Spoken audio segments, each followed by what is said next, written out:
Jeff, the monitor went out, and we were very... I know, I got up out of my seat. I was very concerned. I We didn't want to be called out again. I was like, we gotta find a good cut place. I gotta stop talking.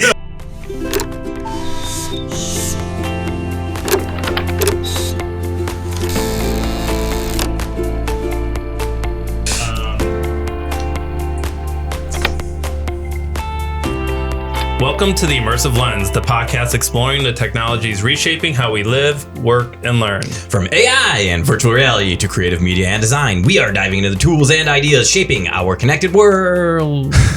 My name is Paul Engin. Join us as we uncover the people and ideas driving the next wave of interactive experiences. And I'm Dave Ghidiu. This is the Immersive Lens. So, Dave, we have a special guest today. Another guest? Who is it? I've never seen this gentleman before in my life. It's Jeff Dugan, Assistant Director of Online Learning at Finger Lakes Community College. Welcome, Jeff. Hello, yes. Welcome. I'm so happy to be here. I've spent the last 2 weeks binge listening to this at 2x speed. I was cramming, but I had to do it. I tapped Paul on the shoulder at AI event, and I was like, "Look, I'm really getting into this. Can I come join you guys?" He was like, "I guess just leave me alone, please." Oh, this is a great get, by the way. Yeah. Well, you know what? When he said he's wearing a Hawaiian shirt, then you got your Hawaiian shirt, and then you gave me another Hawaiian. Now I'm like... Yeah, so for everyone, like all you chumps who are just listening, you got to go to the YouTube channel and check it out. And Jeff, can you just describe what's going on in that shirt? Yeah, the summer energy is here. The campus is very quiet. I'm wearing a Mandalorian. That's Mando. Mando, it is. I got Baby Grogu hanging out here. One of the best marketing decisions LucasArts has made in the past 5 years. And It's not Jar Jar Binks? Not Jar Jar Binks. For No. the non-nerds out there in listening world, that's fine. Grogu is the baby Yoda that you may have seen. Yes, the Baby Yoda. So I'm going to give it a shout out to Jeff Kidd on one of the hot takes today. He shared with Dave and I the new Snap spectacles. Yes. Did you get to see that video? I did. Have you seen a little bit I about would love this? to learn more. I'm learning It'll be in the along. show notes. Yes. So Snap, the app that many people use, they had... It used to be Snapchat, right? It's Snapchat, yep. They have... they used to have something called Specs or what? I forgot what the old... Yeah, they were like spectacles or specs or... It was something. Snap.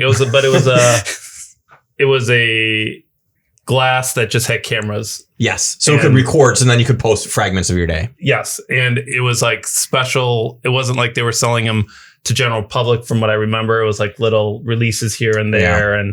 And so they just upgraded and they are going to be releasing something called Spectacles, which is going to be more of a Vision Pro or the Galaxy XR type VR experience, but it'll be in a glass form. So it'll be augmented reality, and it'll have all the same level of immersive experiences, but just in a glasses form. It's going to be thicker. Based on the images I'm seeing, it's like a little thicker than a regular glass. But I think it's really pretty impressive because in the demos, the thing that impressed me the most is that they have shared experiences. So usually with like these VR or AR, it's maybe your viewing of the real world with a digital overlay, but now you're sharing it.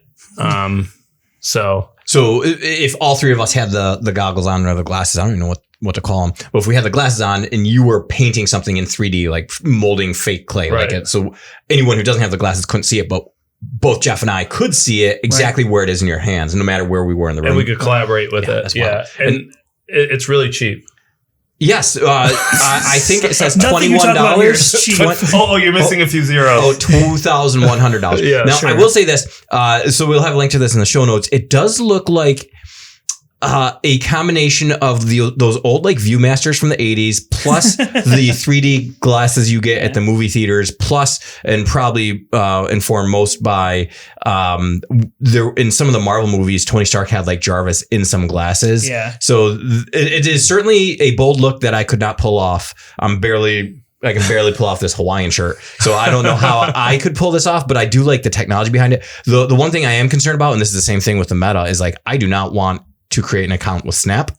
And if that is a limiting factor for this, then I'm out. That puts you on a list you don't want to be on. I mean, like Jeff Goldblum would wear these, is what it looks like. It really know what that is. This is exactly look like Jeff Goldblum. I'm ready for that ad, right? And he's like, we can't see it, but he's playing with the whole world in his head. It's fantastic. Well, I think the pretty cool thing that they did though is they developed a whole framework for developers. So they have software that they release so you can actually build apps easier. That's how you get the traction. Yeah. But I think for an immersive experience, and we're going to actually get into this in some of our questions for you later. Sure. So we'll piggyback into this, but I think in an education setting to immerse people, my point of view, if you've listened to the podcasts in the past, is that crammed devotee that I think that AR and VR is a area that can really be grown in education and in other areas. But all right, any hot takes from? We'll go with. Let's go with Jeff. So again, this is just me coming in as in-person fan mail because I still don't think I was able to find an email for this. So I had to come. Are you a Lensie? It's a new patron program where. I see. You're a Lensie. It's just slowly filling up like a lens to buy one of these. Products. Well, you get like BOCO, bonus content. Of course, BOCO. Right now, you can see things. Okay, so you are our first Lensie to come into the studio. I am happy to be the champion Lensie here. No, I like I said, I've been listening for a while, but I've been keeping up with the AI stuff as conversations have been happening on campus, led by Dave and the AI think tank. And it's changed my entire working life from day to day, optimizations to generally strategic planning. And honestly, Fable 5 drops. So Anthropic, Claude, this is my favorite. I love, I think it's a favorite of you all as well. And there has been this kind of like, it almost seemed like the story you tell in the playground about Mythos. Like a fable? Yeah, like a fable. Hey, wait a minute. And is that, and there was this idea of this Mythos model that was going to be, I think of like, this is it. This is the moment where we finally tip over to something that, is going to be the absolute, we will not live in a world, we'll live in a world pre and post Mythos. So we didn't think we didn't think we were going to have access to it, but they did give us a version. Fable 5 came out. And that's so Mythos is like the most powerful. Mythos. So right. We go up from sonnet, a haiku to sonnet to opus to, Fable and Mythos they're kind of that naming convention. I'm a huge English guy, so I love that style that they've chosen for the model. But yeah, so Fable was this version that had guardrails on it because if it didn't, and Dave, you can talk a little more about the cybersecurity piece, why they had to put guardrails on. But this platform was 2x what Opus was for like credits. For credits, and also experience. I mean, you are talking about, this is one prompt generation of full applications, one prompt generation of so many like rich artifacts.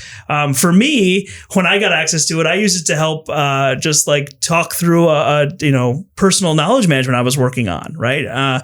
And so I got to get into my project and I was loving the output. It really did feel like I was talking to a genie. It's like, because you get 3 wishes and that's it for your credit limit. So I wanted to think of it like that. And then one night or Saturday night, I come back up Sunday morning to start working again and it's gone, which I think is fascinating. And I didn't know what to think. I started looking it up. I didn't know who to ask. Opus was gone. I don't want to go to Opus. I don't want to jump down. But no, and find out that the United States government had asked Anthropic to take down the service for internationals. There were about 4 nationals getting access to tools that could threaten our national security. And again, Anthropic, being just the good guys that they are, said, no, we're taking it down for everybody. We're not going to try to pick and choose here. And I thought that was another great move by them. But yeah, that's huge. And again, it's kind of lost in the scuttlebutt. We're still waiting. We were only going to get Fable until the 22nd of June anyway. It was like a short window of release. Yeah, because then it's like the teaser, then you have to buy it. Exactly. Then it's going to really cost you.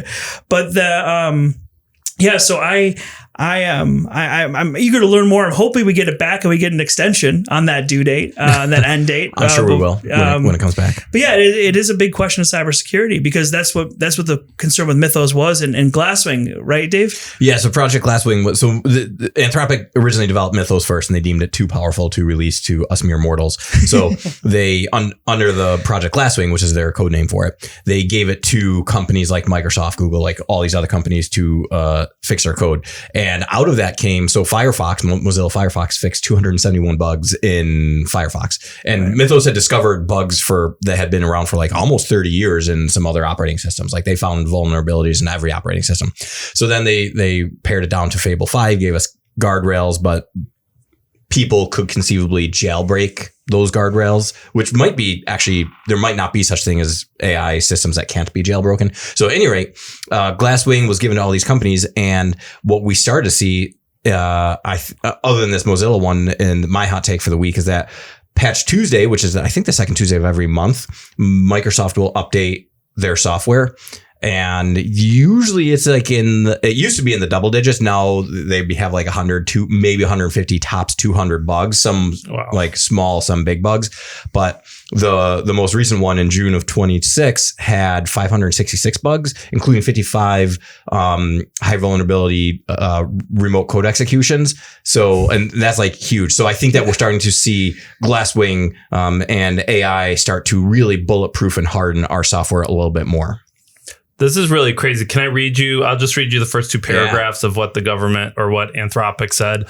The U.S. government, citing national security authorities, has issued an export control directive to suspend all access to Fable 5 and Mythos 5 by any foreign national, whether inside or outside the United States, including foreign national Anthropic employees. Yeah, like so even their own employees who are working on this wouldn't be able to work on this. So the net effect of this order is that we must abruptly disable Fable 5 and Mythos 5 for all, underlined and bolded, our customers to ensure compliance. Access to all other Anthropic models won't be affected. But then it's interesting because then it says, we received a directive from the government today at 5:21. And you messaged me. I was on Claude when it happened. So it like I had this pop-up window that just... So they like popped up and like, sorry. Yeah, it just popped up and I got... It's literally verbatim like this, but it was not a link. It was just like in your face. You open it up and it was in your face. And then it says, this letter did not provide any specific details of national security concerns. And this is interesting. Our understanding is that the government believes that it has become aware of a method to bypass or jailbreak Fable 5. So I think what happened is Mythos doesn't have the guardrails that Fable 5 has. And when we talk about jailbreaking, do you want to explain that? Yeah, jailbreaking is when you, at least in the domain of AI, is when you can convince it to do things it is programmed not to do. Right. So it's basically removing those guardrails and allowing Fable 5 to almost be Mythos. Yeah, and so two observations. One is the jailbreaking demos that had been kind of revealed. They are no different than using Codex, which is the ChatGPT. So it was clearly not a national security threat for OpenAI, but the same thing was a national security threat for Claude. But the other thing is they released one of the jail prompts, and it was the jailbreaking prompts. It was fix this code. It was three words. So it was programmed to like not reverse engineer software, but if you paste it in code and you were like fix this code, it would then do it. So interesting. Yeah, it just wants to help. Yeah, that's all. But so anyhow, so we'll get more into that in a future episode. I wanted to also bring up that SpaceX, I think as of yesterday or today, also purchased Cursor for $60 billion, which is a development tool in AI that allowed you to vibe code. And so like, I think in that purchase is the vibe coding apparatus was part of the Immersive Lens. So we're part of that 60 billion. Oh, excellent. They are acquiring just our vibe coding business, not our podcasting. But yeah, that's interesting. So SpaceX has actually had they've kind of pivoted to being, I don't think Grok has the traction that they wanted. So, but now they have all these colossal Colossus, like data centers. Right. And so now they're leasing that out to say Claude. So now they're looking at space storage. So SpaceX is really becoming, it has an awful lot of verticals for AI, but now they might not be an LLM as much as they are like a hardware company for that. Interesting. Yeah. And then, and a fun note, what's being released on Friday? Yeah, Jeff? tell us, Toy Jeff. Story 5. Toy Story 5. And I mentioned this earlier. I am canonically the same age as Andy, which I found out after the viewing of Toy Story 3 when we both graduated together. So congratulations on one of your youngest viewers coming here to listen to you on. I'm kidding. Well, so thank you for binging our shows instead of binging like Toy Stories 1 through 4 to catch Exactly. up on No, and I feel like I did my children a disservice not doing that, getting ready. But what's wild is, I'm going to go see the 5th movie on Father's Day with my 2 daughters. Oh, that's awesome. How crazy. Full circle. I know. They want to, I 3D printed them a Buzz Lightyear and a Woody because that's the kind of dad I am. Why buy plastic when I can make it myself? and that the premise, like the conceit of this installment is about AI toys, right? It is. Okay. Yeah, You'll have to report back. It's really just, it is just a screen, this little tablet that can talk to them. Yeah. As a Lensy, you know that we release secret episodes, and we've been doing the play-by-play for Peaky Blinders. We're on season 4 right now. I thought I was ready. I was going you're to the only Lensy. So after this, we're gonna start. We're gonna start texting Dave about Peaky Blinders. I'm thinking that's the extra content I'm getting. So I think after we finish Peaky Blinders, we're gonna do Toy Story. So maybe we'll have you back on for the BOCO. Happy to do it. Be a Lensy, everyone. $99 a month. All right. So let's get into our deep dive here. Sure. Do you mind walking us through your journey and how does someone become a director or assistant director of online learning, and kind of what drew you to this space in general? I'm making sure this is not an interview for my current job, right? Like I still get to, if I don't do well here, I don't mind. So online learning. So my journey to online learning started with failing to understand how I learn. Honestly, tell us more. I was an 18-year-old out of high school and undiagnosed ADHD. That is the poster child for do not take an online class, please. And yet I found myself in a section of either English or history over the summer between high school and college, and failed with spectacularly in that course. And this is a study. This is well known, documented that age range, that gender do not do well. But I learned a lot in the failure, and I moved through here. I graduated here in 2012, so I did pass eventually. All right, good. Congratulations. Thank you. Yes, my associate's degree. Coming back to face a lot of my instructors again, which was a lot of fun when I came to work here. But I moved here. I went to Buff State and I graduated with my bachelor's and my master's there. And your master's, just for everyone out there? Yeah, my master's is in adult education. And if you want to be real fancy, if you ever want to talk about adult education, you can say andragogy, which means the art of teaching adults. So pedagogy, the art of teaching children, art and craft. Absolutely use that every day in the job, and actually got that while working here. So I left Buff State with a degree in actually public relations, public communications and marketing. Yeah. So I did SEO. I imagine that helps a lot. I did SEO for a while. SEO? Search engine optimization. Okay. Back when we had a search engine that actually needed to be optimized to. And I helped dentists get to the front page of Google. That was my job for a while. And I really loved that work. And what I learned in that, and just before that, I was working at Apple, where I had to take, and not Apple, like I was not out in California. I was in Rochester, New York, and Buffalo, New York, working at the Apple store. I was the guy who was a little too loud when you walked in the store. Hi, would you like an iPad? That was me. I was actually an ad at the time when I was working there. I remember, if you guys remember this, when they're in they're shot on a plane, and this guy's freaking out about his iPad, and they goes, "There's an Apple genius on board." And the person who stands up and goes, "I'm an Apple genius," looked exactly like me. Oh. So they're like, "We got to get this guy in here. He looks like the guy in the ad." Okay. So I've taken the apple juice intravenously. That's what they make you do through a little apple tattoo. That's not even the pills. It's intravenous. Okay. Yeah, that's the onboarding process. Just kidding. We're getting Dave into it too. I can see the line coming from the Neo. It's fantastic. The citrus. It's citrus color. Citrus, yeah, it's perfect.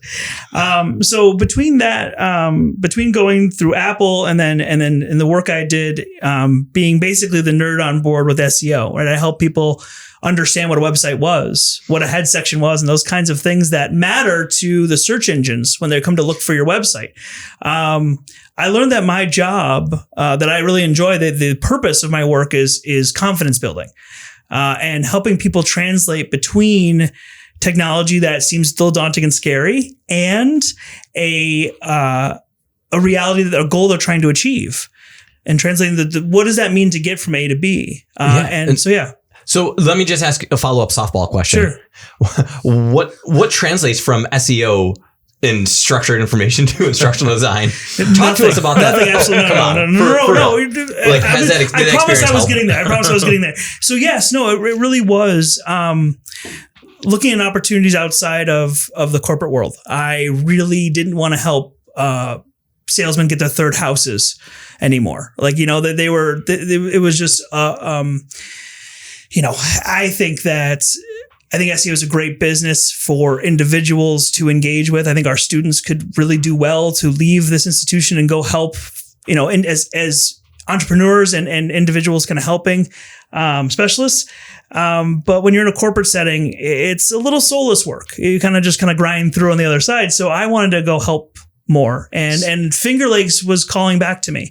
There was an opening here for an instructional designer. And I said, oh, okay, so that's a tech related role, but no, it's a teaching assistant role. It's a translation role. It's a confidence building role.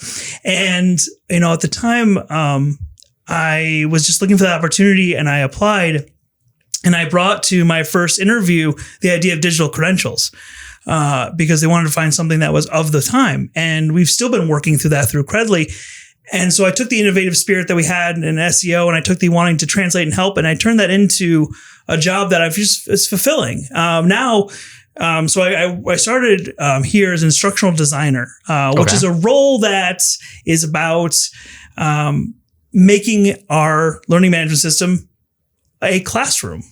It's about, when you talk about learning online, and you guys are talking in previous episodes about the ADA and curb cuts, right? Yeah. Universal design. Universal design for learning. Hoorah. So the idea with my job is to make that invisible curbs visible, right? Part of the job, right? And find the curb cuts, find the solutions that benefit the entire learning environment. And the invisible work of instructional designers is not just helping the faculty be better in being present in the course. It's also looking at the digital room and saying, what is making this inaccessible? What door is locked?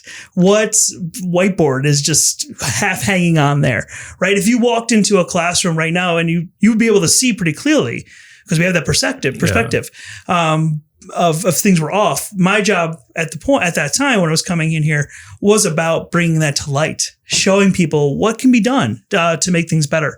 You were like translating between, if someone walks into a classroom, they can visibly see what the obstructions are. Oh, the front of the classroom's too busy. Right. And now you're doing the digital analog of that. Correct. And that's what an instructional designer does. In my opinion, that is not someone who goes into a learning environment and goes, I know what I'm doing. Get out of my way. I'll put everything up for you and make it all pretty, and then you can go and do your thing. Cool. That's not my job. And still isn't. So what happened after that? Oh, a pandemic hit. And we changed LMSs within a year of those things happening together. And when you go through those trenches, they say, maybe we'll make you an assistant director. And so now at this stage, I'm leading a team. I'm building that confidence. Like I said, I build confidence, not just with my faculty, which was always my job, which I love doing. best time of my job is when I'm sitting one-on-one with a faculty member. We're talking through something in their course, not just fixing a grade book, but really talking about the design of the course.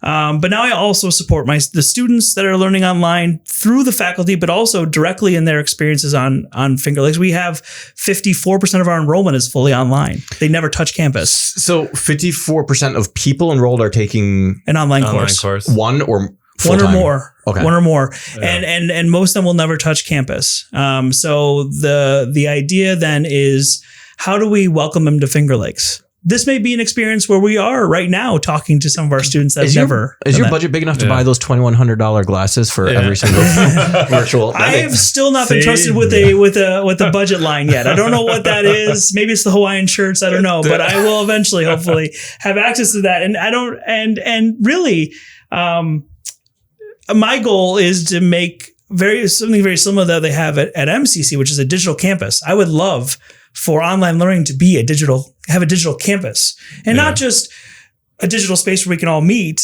but just the same level of support that we do our campus centers, because we have enrollment that is combined more than all of the campus centers. Right. So, that becomes the third part of my job, really, which is building confidence in online learning for the institution. We already have it. It's about expressing it and showing it to people that need to hear it. Excellent. Yeah. Excellent. Sweet. So what does a typical week look like for you? Like, are you in meetings? Like, what's behind the scenes? How's the sausage made here for how's this all run? That analogy is tough for me, because I used to say I was a mere pig farmer, and then I learned, and then I learned how the sausage was made. Now I just want to go back to farming pigs. No, I think the day-to-day there's a lot of meetings. There's a lot of people looking for our attention. We have built a model here that we're working away from a little bit, but that was the anytime, anywhere learning means anywhere, anytime support. That's a recipe for burnout now for me and for my team.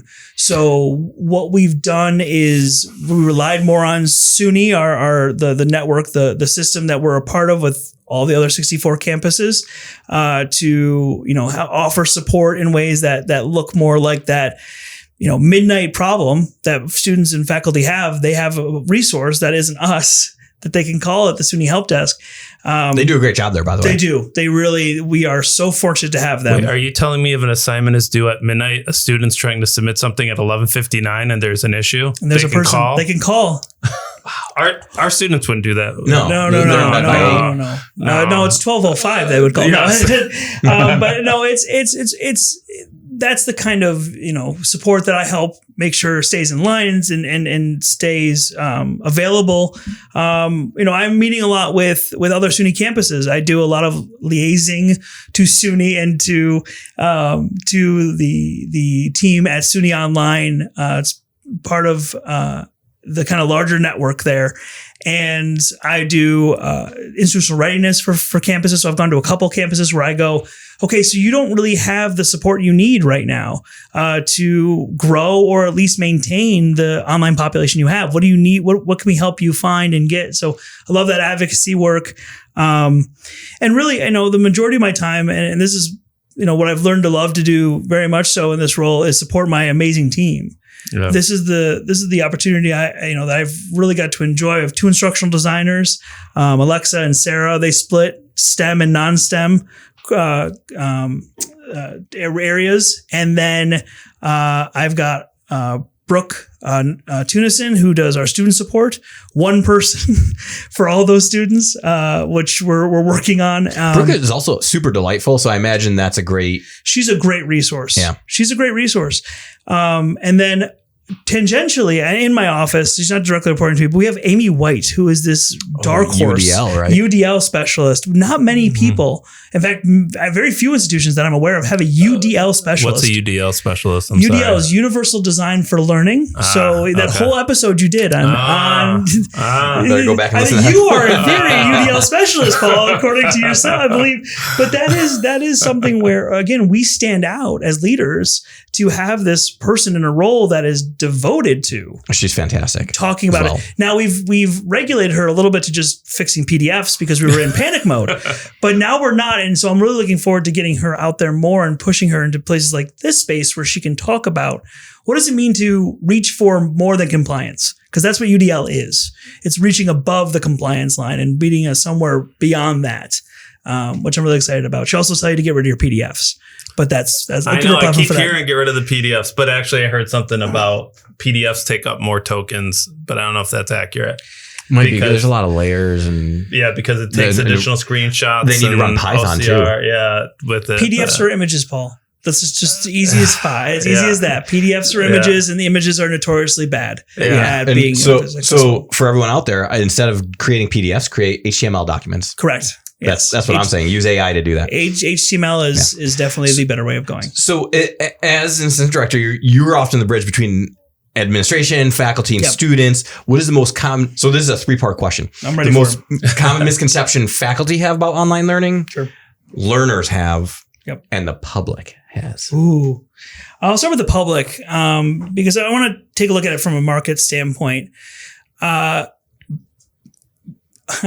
Online learning, maybe you've heard this before. Online learning can be perceived as a diploma farm. Yeah. You've heard this maybe, and you can thank the private market for doing that. Yeah. That's not saying that they are in theory putting out bad product, but the outcome is a degree. And that is mass market model of what's happened. Now, where it loses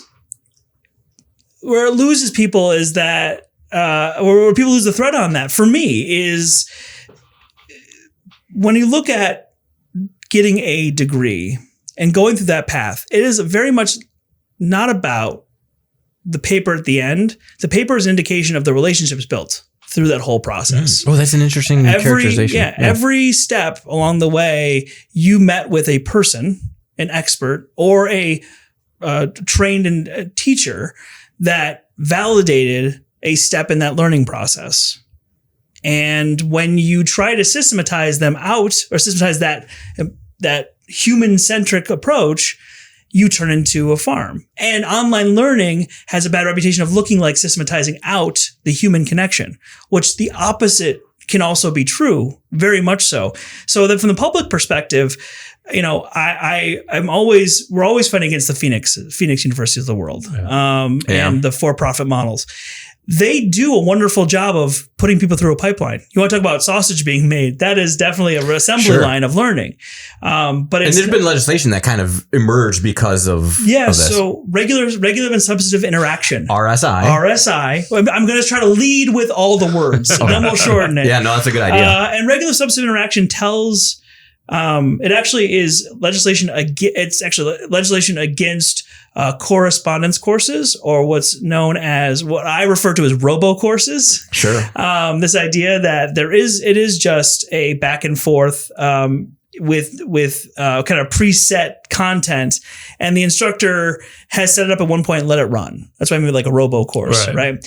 The RSI, what's required in the legal sense is actually just required for, for the courses to count for financial aid, but you don't have financial aid, you don't have courses, is that there has to be high touch level of faculty engagement, and it's consistent, and it's meaningful. So, this AI conversation becomes really interesting in this situation when you can just prompt, right? Is that feedback substantive? I mean, it looks substantive, but what's the faculty role there? That's a larger conversation. But regardless, this is pushing against the idea that we can just press play on a course that has loaded up even with, and this is something in our world, right? If it's loaded up with publisher content, there are people on campus that would call this just a shell jockey, where they turn on that course and let it run. A shell jockey. Yeah, it's a good one. And that is something where, again, the reason why I care so much about this modality, this way of teaching, is because where there's opportunity to do that, there's opportunity to negate that. Both of you have shown this in your classes, but there's so many faculty at this institution who go above and beyond in those remote spaces to ensure that they are there. and the students don't know that they're alone. Because isolation is also the big problem there too. Yeah, I agree with that. I think building, it's funny. I think it's one of the issues that I think seniors, when they become freshmen in college, what's the best thing you can do? It's like try to get integrated into a group of some kind. If it's a club, if it's a whatever it is, so you can have a group around you. And I feel like your point, sometimes online might feel like they're isolated and they don't have anyone. That's why a lot of times those open discussions at the beginning creates some level of connection. Because I know in some of those, I see those icebreakers have discussions of I'm in Brooklyn too, or you know what I mean. Exactly. And then there's a connection there. So there's a level of group that you want to try to feel. It's belonging. Yeah. That's what it is. It's creating a sense of belonging, community in that classroom where it can be taken away from, right? And we have tools that I've pushed that aren't tools for tools' sake. Their purpose is to build community and build recognition in the classroom. You're saying, Dave. Well, and we're very fortunate enough to have Jenny Ertl Crampen, who's the director for the Center of Student Involvement and Leadership, and is doing fantastic stuff for online learners, online students at this institution, outside of the classroom as well. So there's kind of this bifurcated approach to the belonging. Yeah, that's what's nice about being seen as, because we are leaders at SUNY in online learning. We've kind of held a nice position there for a long time, and it's the effort of the people at the institution, honestly, from my perspective. But all the rising tide has raised a lot of boats, and I think you're right. Our student engagement is going up with that. I see a model though where we can make that more coalesced under one campus, right? That we are focusing more on that. But yes, I think Jenny we actually had a student director of online engagement from that department. Awesome. That's awesome. Did a great job. Yeah. So there's stats that say from Miramar University that that's where Top Gun is.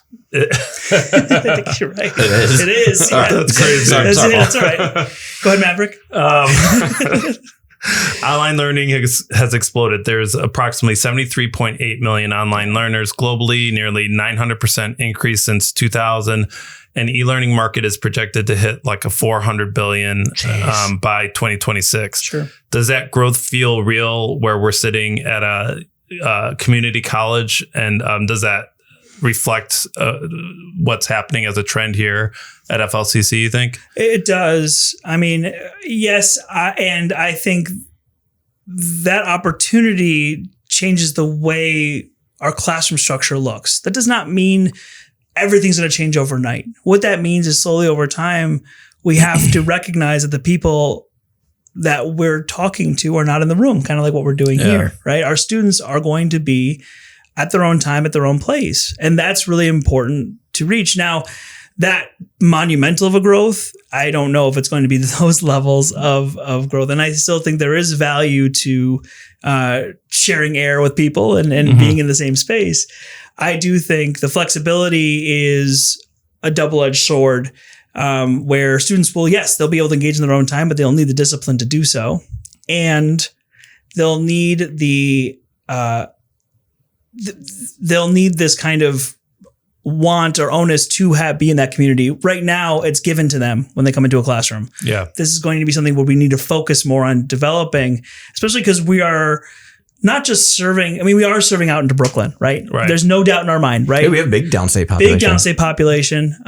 Shout out to marketing, right? They did great work. And we have advantage there, but that is, something that we need to honor and respect. And when we have it remotely and we have it at a distance, finding real points of connection is going to be the important part for me. Yeah. And I think just to add to that, I think that as a community college, our focus needs to be in person as well. Yep. And so I think that we just have to, if we have an in-person, I feel like there should be an equivalent online for people who need that. So we can accommodate all aspects of the community and the people that are interested in taking our courses. So, and do we have an awful lot of like STEM classes? Because you mentioned we have an instructional designer just for STEM. So can you just talk about the STEM movement? Yeah. So we are, this is where, we have this leadership point, which again is so great because our innovation and our leadership held us through the pandemic too, right? So that helped us quite a bit. But where specifically in STEM you're talking about is all of our entry-level science courses are online. That is unheard of. All of them. All of them.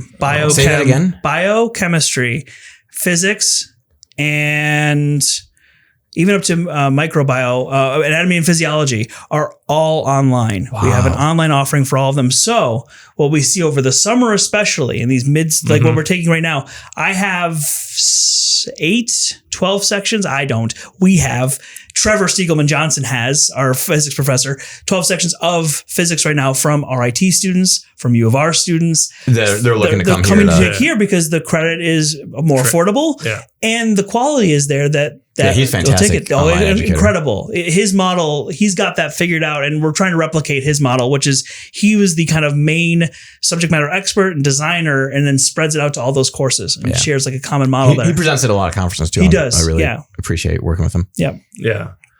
So can I ask you something related to me? I think AR and VR could be the next frontier in immersive online learning. Have you experimented with any of that? And does it still feel sci-fi for most institutions?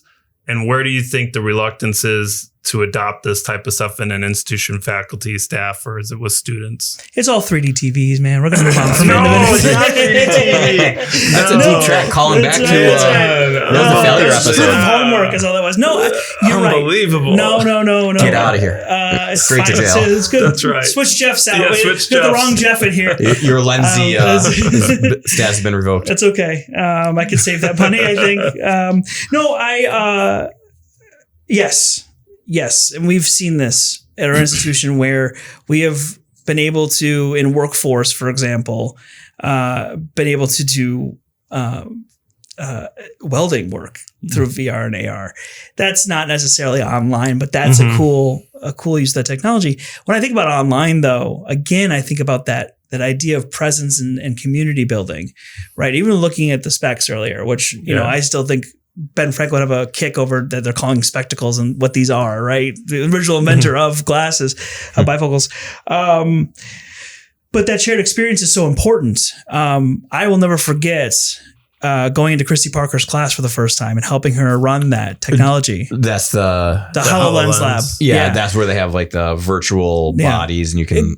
So this was the learning experience I got to watch. It's always fun because as a designer and that third party in the room, sometimes you get to see the relationship happen. It's very exciting. I watched a student, a learner who was looking at a heart, and she saw the aorta in front of her and she goes, "Oh, that's what ruptured in my grandmother," and had this deep emotional learning moment where it all kind of clicked. And you would not have had that in any other space. You would have needed to see that, right? Heard about it, never really pictured it. And then they had that moment. This kind of thing can't happen without the technology assistance. And that deep immersion, which sometimes fails in a lecture environment. When you can't bring a heart in front of you to talk about it, it's different, right? That's a totally different experience. And I could tell because they were in that learning environment, they were getting down on their knees and really getting into it because they could. That physicalization, again, you probably see this in the studios, right? When they're hands-on, it's a totally different environment. So technology, and then we have this with the anatomage table as well. This is the ability to. Can you explain what the anatomage table is? The anatomage table is this really interesting. It's very similar, actually. When I think about your EKG app. Oh, the simulator. The thing that you're going to take off on in Shark Tank out of here. That was part of the $60 billion acquisition. I think that's why they bought. For some reason, Grokowski's brought more and more. It's a positive spin on it. Anyway, so the anatomage table allows people to view. The instructor run a table that allows the instructor to focus on different levels of the body and the anatomy. And it's not just for the people in the room, but also for anyone outside looking, coming in via a synchronous session, and it's recorded. Yeah, it's basically like giant touchscreen. Giant touchscreens. So it could be multi-user touchscreen. Multi-user touchscreen. So it's like a gross anatomy lab, but this all digital. Exactly. It's not that gross. It's not that gross. It's very cool. And so, these technologies, again, we're looking at ways. The best of these technologies, and what happens. The reason why I'm starting in person and moving online is because it's all about bringing a collective experience together. And that's what makes the difference. And when you can make these environments in 3 dimensions, and make it real for people that are not in your space, that's what makes asynchronous learning feel more like that quote unquote true education, right? Sure. That people you can only learn this if you're with me in the room. Well, we can still have an experience. Gotcha. Yeah. So there's something in SUNY called Oscar, and a fair disclosure, like I was part of the early, like years and years ago. You were the original Grouch. Yes, I was the original Grouch. So can you just talk to us, like explain to us what Oscar is, what it is now, sure. And why it's important, if it is important? It is. It is important. So,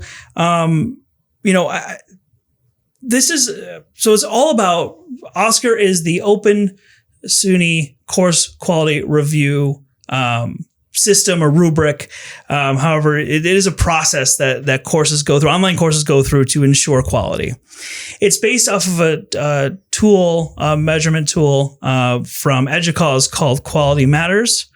And it is a way to set a standard in online learning and online education that is based around best practices and research. So SUNY, and with Dave's help and with the team at SUNY, instructional designers and mostly the team. I was just there. It was just you. You're just being grouchy in the corner. Yeah. The mascot. You were but you are a mascot. I think still in it. But regardless, it is the way that SUNY adopted Quality Matters in a way that met the needs of the SUNY student. So we looked at the needs across our 64 campuses, and it was developed to meet those needs and to make something that's coherent enough that the entire system could follow through.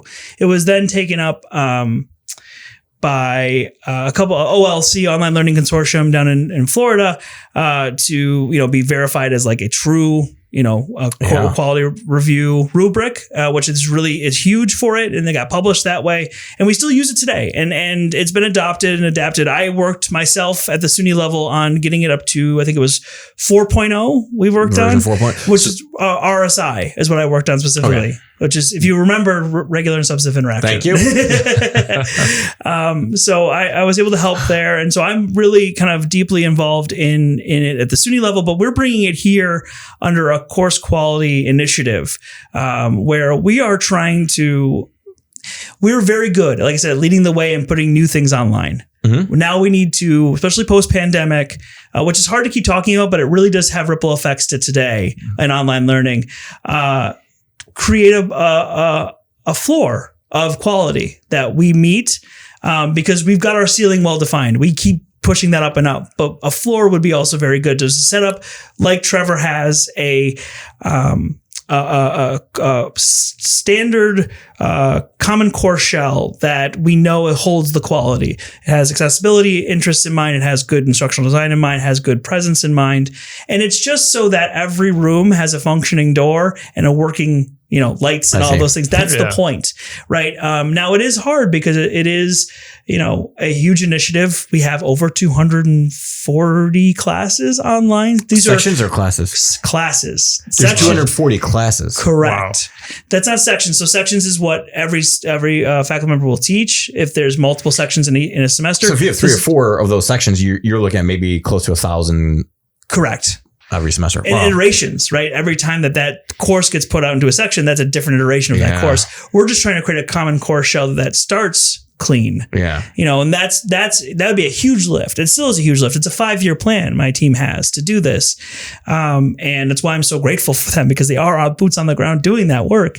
And it is, from my perspective, a faculty initiative. It is, and it's a opportunity. We used to have a kind of a culture here of jumping the desk, and it was a thing that we did. It was actually an event where people got to go and sit on the other side of the classroom from their peers and learn about what they're doing in their class. This is that shared collaborative environment that I'm trying to help build in our online department and all the online offerings we have, because we do such good work. So Oscar is incredibly important. It's setting the floor. It helps us move past the pandemic of good enough. Proceed on. Sure. Good enough. Proceed on. Get right. So we don't need that mentality anymore. We need to be stewards now of our content and stewards of these courses because it's what really matters. So is Oscar a rubric that kind of is a fix-all for online course quality, or is it just a starting line? Yeah, it is. It is just making sure the door opens and that the classroom is set up. I would never, and I would tell my instructional designers, your job is to not tell the teacher how to do their job. This is the analogy I use for our whole process. It is your car inspection, not a driver's test. We are going through the process of inspecting the car, making sure it's in good shape. It can move on the road, and then you should feel more confident as a driver knowing it's been inspected. But we're not going to sit in the back seat while you try to make a K-turn. That's not our job, right? And so, unless we need help. Well, unless you need help, and then you call us, and then we show up in the back seat. Yeah, you take it's just a hard turn. You got to really want it. But what's hard is we got faculty. Exactly, we got faculty members who, to extend the analogy probably a little too far, is they built these courses from scratch. They are very tied to their car. They don't see a difference between themselves and their car. Right? Mm-hmm. They've spent 60 hours making lecture material that is beautiful, and I do have to remind them that yes, that's a 4-hour lecture, but Lord of the Rings had a budget. And so that's important that we think about how the learners are ingesting this information. So there is some of that. There is going to be that because, we are encroaching on agency. We've never taken over, but we're encroaching on. I think that's a great philosophy to adopt. Right. For all those listeners out there, the future lensies, what is the lowest hanging fruit an online instructor can do today to improve their course? Like 3 or 4 things that people can do. Turn on your webcam and say hello to your students. All right. Even if you've done it already. I call it my proof of instructor videos. That's good. And if I have to, I will hold up a newspaper if I can find one and say, I'm here. I'm here. I hear you. Here's an email I got recently. Here's something that happened in the news. And that's not to be flippant about presence, but it's inserting yourself in the learning experience. Yeah. Because that's our job, right? And AI is not taking that away either. And maybe I want to come back and talk about Toy Story. I'd love to talk about how I think AI fits in all of this as well. But that is the job. Go in, say hi, be present. Don't just and even in the spaces where you're not in front of the whole class, you can have presence in your feedback too. There's a record button in Brightspace feedback or most LMSs where you can put yourself out there and say, hi, sure, I really like this about your assignment. I really didn't like this. That matters more. And they don't even get that face-to-face most of the time. I like that. The proof of instructor. POI. So we might have to bring you back. We still have a lot more questions, but we're running out of time, and I want to do this little fun segment. If you're game, every other one. Yeah, we'll do every other one. So what we'd like to do is we'd like to put through scenarios, and we'd like you to give an answer if you think it would be better online or in person. And then kind of give us a quick justification why. Okay, let's do it. Does that sound good? I'm in. All right, you're going to start with, that's the hardest one, the first one. I'm going to start. So Paul and I have the list, but Jeff does not have the list. And I would not want to be Jeff. All right, let's go. So you start it then. Learning to weld. So that needs, that needs to be in person to start, but for refreshers and for other kind of safety concerns or reskilling or relearning it, I think you could do that online with some high technology. I do want to shout out to Patrick and Workforce Development. Yes, we do have the learning the virtual welding program, which is cool. You just need a $30,000 piece of equipment to do it. Yeah, I would be careful of arcing, right? Like it's just got to still follow the compliance and the concerns there. But I think it's a great reskiller, great tool. So in person. All right. Intro to philosophy. Oh no! If Mark Worrell's listening, I got to be careful. Mark, we need you to stop the podcast. He's fantastic, and he would agree with me. That is best online. Is that what the question is? If you had a choice, if I had to take the choice, if I was taking in person, I would take it online.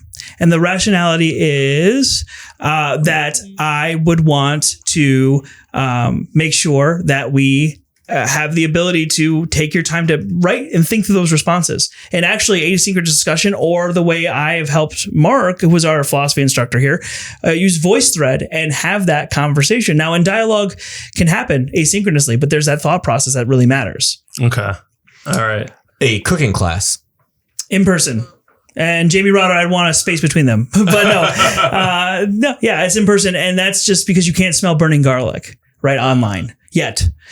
So that is something where you'd want them learning that. Now, again, speaking of Jamie Rodder, one of our culinary instructors, he's working with Christy Parker to do a butchering class in augmented reality.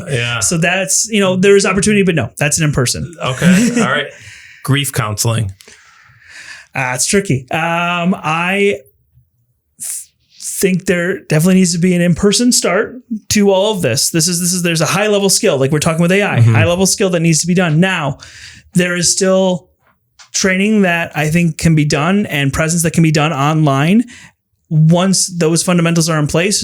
And, there have been points in my life where I've needed someone at 3:00 in the morning and AI was there, right? So there's that kind of thing where that really matters. Access matters. And so how do you engage with that? This is, one of our first programs we put online, and I'll be quick about this, was public speaking. Oh boy, how do we even speak online early, right?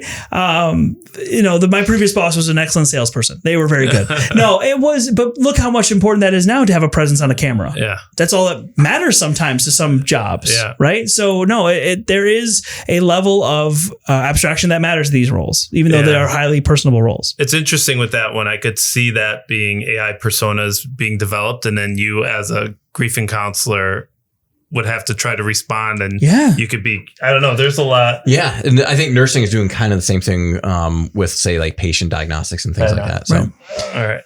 Learning to code. We still offer those classes. Those vibe coding I'm kidding. I'm kidding. No, absolutely. No. Because having an instructor there it is that relationship that you build. So I do think that that's online because you can have a coding environment, but having someone in that loop with you, helping you through those processes. We're watching that now in real time, right? There's no more prosumers. There's codesumers now that are working through this kind of concept that I don't know how to do this. I need a person to tell me. Yeah. And I think there needs to be a person there. I will say for the coding classes, I find it interesting. There's some people that are actually really fine with doing it online. And then there's some people that try it online and then they say, Paul, I just would rather be there. And while I'm coding and I see you, I can say, hey, Paul, why is this happening? Or you know what I mean? Right, exactly. And it's like, and they perform much better in person. So sometimes I think it's just the person and how they like to learn. And sometimes it is a sense of community, because even if I could be asynchronous, but I could be working with you. Right. And it's similar to being in a classroom and then, having that sense of. I always wonder though, and I agree, like I've definitely had that experience, but there's a syndrome, I call it the math is hard syndrome, where like people grow up and they're like, math is hard. And then they ask, their parents for help. And the parents, if they're not mathematicians, are like, oh geez, it's been a while since. Yeah. Right. And I think computer science is kind of the same thing, because almost anyone who's in our programming classes has never seen programming before. Right. So unlike if you're in an English class or a science class where you've spent 12 years in it. So I think that I almost wonder if there's the fear of the unknown, and like I know nothing in this class versus I have like a history of it. So and as we're going through this list, I'm thinking of like, oh, I think like a cooking class might be fun online, because I took like an online baking like cookie one, and it was fun. There was community because we were all there at the same time, like in our kitchens, like making a mess. and so like I'm always thinking of what is the online analog to this. And so I think there are these anecdotes, and I know you and I have talked about this, like every class can be put online. You just have to be like creative and figure out how to do that. Yeah. And what I think is super important with any of these is that the learner experience, the end result is that they are able to, and this is very instructional design thinking, but there's learning outcomes. Can they be met? What does that mean? And yes, that's the creativity. What, if their job is to learn how to saute garlic, I'm sorry, Jamie, if that's incorrect. I think it's a thing. You don't saute garlic. How dare you? No, and that's the problem with IDs. We also pretend to know a lot of things about other things that we. But no, then there has to be a way to assess that, and there has to be a way for the instructor to assert that yes, this was met. You met that goal. It's really interesting. There's a lot of really interesting problems to solve in this world. Sure. Yeah. We got 2 more. All right. I did the last one. College orientation for freshmen. Belonging is the big question there, right? Belonging. So if we can kind of like solve that problem. We can solve that problem. I mean, that if you can, and this is the idea, can you create a synchronous environment that feels like the full gym? Sure. Right. That's the whole question, because it's not about getting all that information. They're going to forget it by the end of that session. Right. Because that just becomes compliance training. Right. That's not what we're doing. We want them to see, oh no, I'm here with a group of people that are also doing this. Yes. And so how do you do that online? That's the question. How do you make it an environment where, you feel that energy? And I think, games is a way to do that. There's a lot of ways to create that social engagement. There's no doubt. Cool. Last one. Yep. Ethics is a online class we have right now, and it requires a strong instructor that knows how to lead difficult conversations asynchronously, and it requires an instructor or a class that's willing to play the game of being vulnerable in the space where they're going to ask difficult questions. So like in all your answers, what I hear is like the same exact thing of an in-person class is online. It's just a different skill set. So like if you can figure out how to do that, because you could put me in front of an in-person ethics class and I have no idea what I'm doing. Right. But I feel like because I'm a subject matter expert and because I've been teaching online, like for learning a code, I could probably do both, but it is like such a different skill set. And I think one of the biggest problems in online learning is a lot of people are like, I've been teaching computer programming for 30 years. I can do it online. Correct. And that is not that's far from the truth. This is the hard line I have between pedagogy and andragogy, children and adults. Online learning skews to adult learners. What that means is that you have to respect the learner differently than you would in a classroom. Not saying you don't, but there's a different relationship. Yeah. The difference when I think about that difference in metaphor, because my brain gets stuck in metaphors, is the idea of like, what's the difference between being led up a mountain by a Sherpa or a guide, or going to base camp together and making it to the next camp? Mm-hmm. Those are the difference between you being this leader that everyone follows and has to be right behind. He knows what we're doing. Follow that person, or that person is the person we're following. Versus, I've been up this mountain before, but we're going together. And whatever you bring to this is right. Sure. Right. That's the question. And all this to me speaks to one very specific point. And that is online learning and in-person learning are no longer this competing force of each other. They are two pillars standing next to each other. We can no longer pigeonhole othering online learning. They are two of the same. And we have to support both co-equally is the challenge. Our high flux and flexible modalities that we're getting into, that's the fringe. Mm-hmm. That's the interesting stuff that again, love to talk about later. That but could that's be a separate episode. Yeah. All right, so we're running out of time, so we have one more question, and then we'll close this whole thing out. If you could change one thing about how our institution approaches online learning right now, policy, technology, culture, anything, what would it be? Give me a budget. No, no. The change is hit it right there, right in the spectacles. The change is simply online learning is not othered from face-to-face learning. It is something else. It is not something else. It is the same.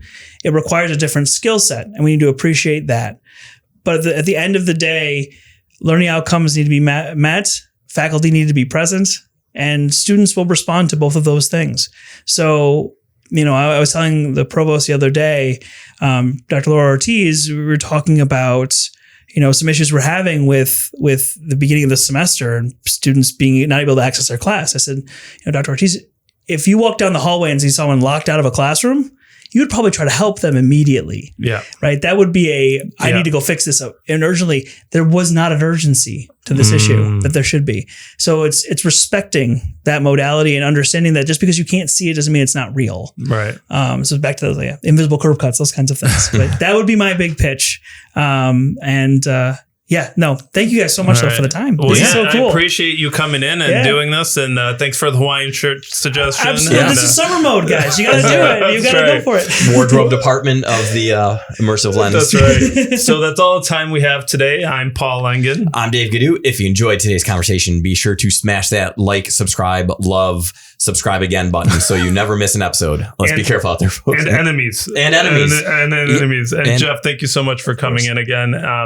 Share it with a friend or colleague. Until next time, stay curious, stay connected, and thanks for looking through the Immersive Lens with us. This episode was engineered by Jeff Kidd, and a special shout out to Jeff Kidd for just being awesome in like diagnosing all these like tech issues that we're having in here. So Jeff, thank you very much. And if you didn't see the video recording of the episode with Jen Carney, I highly recommend it if you want to see Jeff's humor. A little Adobe character animate with some lip syncing. Jeff steps up when we step down. Thanks, Jeff. Goes high. I like it. This podcast was recorded at Finger Lakes Community College Podcast Studios, located in beautiful Canandaigua, New York, in the heart of Finger Lakes region, offering more than 55 degrees, certificates, micro-credentials, including vibe coding. Our AI integration specialist starting fall of 2026, completed online. You can do it in one semester, no prereqs. All right. And workforce training programs. Thank you to Public Relations and Communications Marketing and the FLX AI Hub. Eager to delve into passion, discover exciting and immersive opportunities at W. The script just says W. It just says W. Where do we go? I don't know. WW, because I already said one.flcc.edu. Oh, geez. Well, he throws me off. Is anyone actually going to go to a website, though, because you spelled it out for them? That's my curiosity. As part of our mission at FLCC, we are committed to making education accessible, innovative, and aligned with the needs of both learners and employers. The views expressed in this podcast are those of the host, guests, and do not necessarily reflect the official position of Finger Lakes Community College. Music by Den from Pixabay. This is the Immersive Lens. And Jeff, I just want to say, you've got a friend in me. Oh, man. Wow. Look at that. What a closer. Oh, what a closer. I've been sitting on that one for an hour. That's amazing. All right.